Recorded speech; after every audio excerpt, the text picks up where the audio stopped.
আসসালামু আলাইকুম। আজকে মঙ্গলবার। আজকে আসছি কুমিল্লা রামচন্দ্রপুর বাজারে।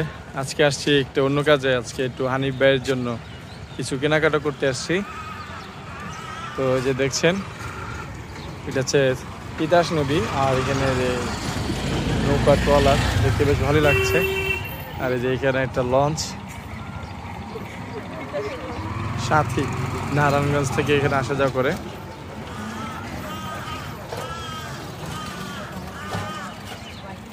আর হচ্ছে রামচন্দ্রপুরের সেই ঐতিহ্যবাহী ছোট্ট একটি ব্রিজ। এখানে প্রায় সময় জ্যাম লেগে থাকে। প্রায় সময় বলতে বিশেষ করে মঙ্গলবার দিনই সবচেয়ে বেশি জ্যাম লেগে থাকে, কারণ মঙ্গলবার প্রতি সপ্তাহে একটি হাট এখানে। আর সবচেয়ে ভালো লাগে এখানে যে দৃশ্যটি, এই দৃশ্যটি সবচেয়ে বেশি ভালো লাগে। আর যখন এখানে যে মিশু লঞ্চটি থাকে তখন তো আরও বেশি ভালো লাগে, কারণ মিশু লঞ্চটি সেই ছোট কাল থেকে আমার সাথে পরিচিত। আর একটা ছিল নিউ লোপা, সম্ভবত ওটা কেটে নাকি ছিন্ন বিচ্ছিন্ন করে ফেলা হয়েছে আর কি। তো কেমন লাগছে এই রামচন্দ্রপুরের এই দৃশ্যটি? আসসালামু আলাইকুম।